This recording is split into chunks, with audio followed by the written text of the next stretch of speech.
At Thamnapopi near Yangangpopi in Imphal East District, gunfight is underway between Kuki militants and village defense volunteers. Our reporter Langamba Ayekpam and video journalist Hentoiba is on the spot. Please take a look at what is happening there. Hojik aina lejirba mafam ase akhoi Thamnapopi haina khangnaba Imphal East District ki manungchana leiba mafam adumangta dani mafam asida hojik phawbada akhona tajaba pawda ayuki pung Taramathoi adwaidagi akhoi Kukil halawbasingna tattara nomai kapthare haibagi pawm khlejai mafam asida kari hadi kari karama mawngdagi mafam asida kamaina landarakibano haibadu lekai sida leiriba imaiben amakhaktagi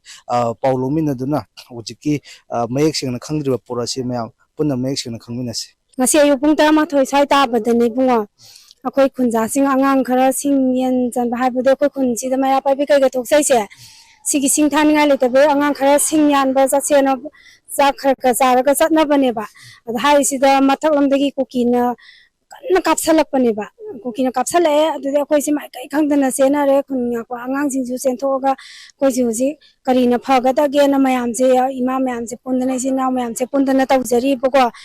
haina ringai tanjasida Thamnapopi dagi khara sangsalaga samusong simol kana kuki khunna chauchau lairiba moi sida laiba sibai sing ste posing je pullaga ne hoji pura attack tok sale ba khoi da hoji se kapi bani bungoina su birong gani haiba mamangda moina hanjan na kapi re adu manungda chingi operation taw boi mahuta ko tambaksi dala aga mon yimlak to komping operation taw ge tawi akoina taw bigan ona thingi ado ngasi maksu hujik thoi basini yango moina handana moi paraga simon samusong hai basi akoi hanagi uyok sing sida akoi angang sing changbam chi changri area se moina pura kapsal eba hujik so bom ning law ga ne hujik kapsal ise ahian bai di bungo ngasi gi bom su yawe ko bom je akhoi ta jabada nirom lak sure adegi kauni hairiba hujik moina laisaliba kem sajaliba mafam je akhoi Thamnapopi khunja gi chingmeba akhoi gi subam japam jabam oiribani masidai sida moina masi bankar sajalaga noisu urisini sila aga moina kapsalaiba se yumlak tanga sigi paliba mayam nongmai palaga ado hujik ni sokpa yaure haiba akhoi mi nadi udri pawtare ko akhoi khunja ngang singse lekhunya ko singse akhoi yamna haibong khangdana ware hujik tawriba sengo mi su yamna leijadaba matai su urba adai mi na su ka kha social media da su khangbi dabra highlight tawbi dabra khangde ko se am khangde hujik si bungo yam thina ware bo ko se aina mayam da haijani di koi wari bo hujik si bai na hujik tawriba center force na state force la ngapi re hujik pudi lakre ko iski sare sp hoy lakpi kare ado matung kari ortoi no dikhang de hujik ko ine di center force na pura tula makhon tar sini kapsal aisini imam khana lekai sida lebi imam khana hojik akhoi kaya ama haigre akhoi pendaba awaba leiba kaya ama hojik phondokre adubu toreiba fibam asida akhoi nomai kapsal patana tana akhoi bom ani ahum mari adum bom thadarapagi fibam do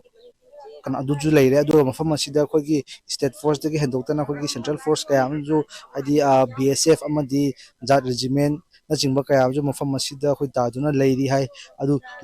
mkhoi leina toriba fibam ase ngasai ayuk tegi tholaiba akhoi fibam ase hujik hoba leptri habadani hujik leise adu mafam asida mipainaraba praja mayam asibu sectionna thamnaba amadi section na yengjannaba haiduna akhoi leiriba security force amadi central amadi state ki leiriba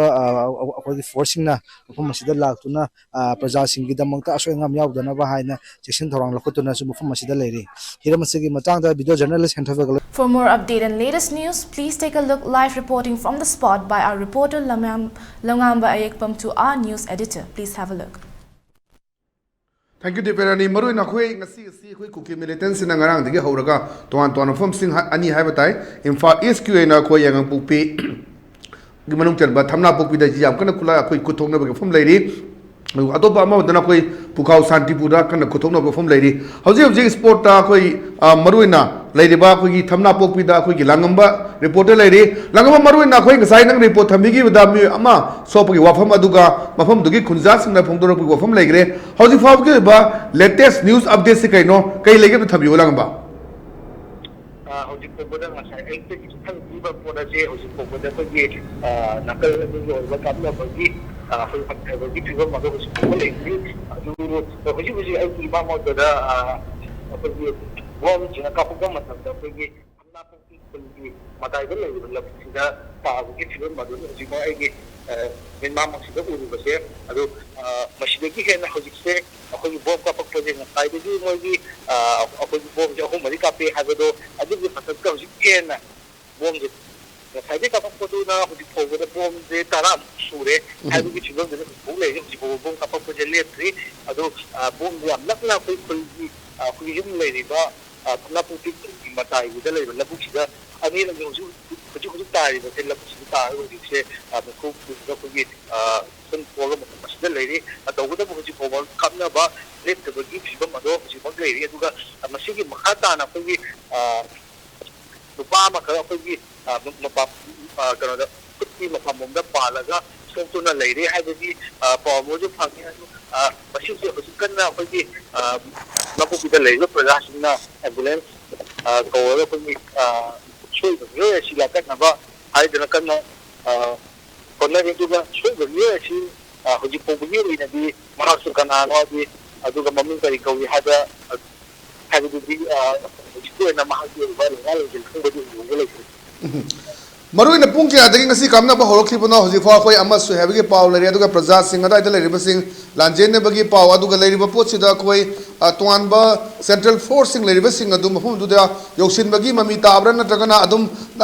ꯅꯥꯀꯜ ꯑꯅꯤꯃꯛꯇ ꯍꯥꯏꯕ ꯇꯥꯏ ꯑꯩꯈꯣꯏꯒꯤ ꯃꯤꯂꯤꯇꯦꯟꯁꯤꯡꯒ village volunteer ꯐꯣꯔꯁꯁꯤꯡꯒ ꯑꯗꯨꯝ ꯈꯨꯠꯊꯣꯛꯅꯕꯒꯤ ꯃꯃꯤꯗ ꯇꯥꯔꯤꯁꯤ ꯀꯔꯤꯅꯣ ꯑꯝꯇ ꯊꯝꯕꯤꯌꯨ ꯂꯥꯡꯉꯝꯕ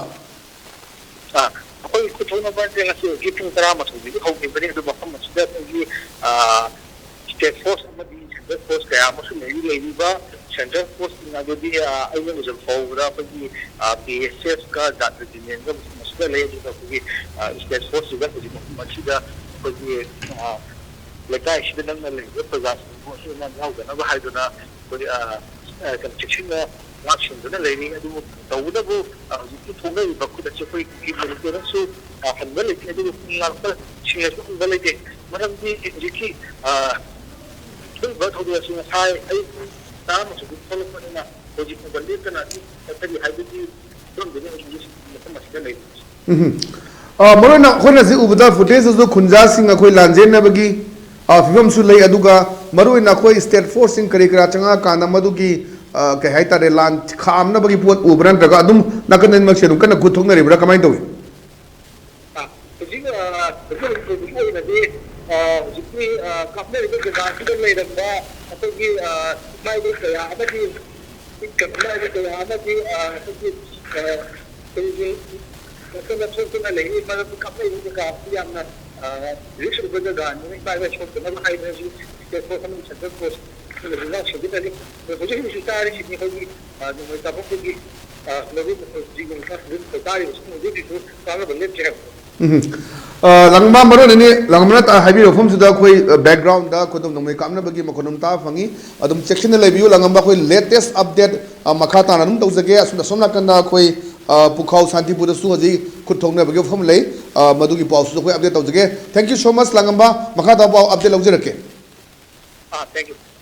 ꯃꯈꯥ ꯇꯥꯕ ꯄꯥꯎꯒꯤꯗꯃꯛ ꯍꯧꯖꯤꯛ ꯑꯩꯈꯣꯏ ꯑꯃꯨꯛ ꯗꯤꯄꯥ ꯔꯥꯅꯤꯗꯒꯤ ꯑꯃꯨꯛ ꯃꯈꯥ ꯇꯥꯕ ꯄꯥꯎ ꯂꯧꯃꯤꯁꯤ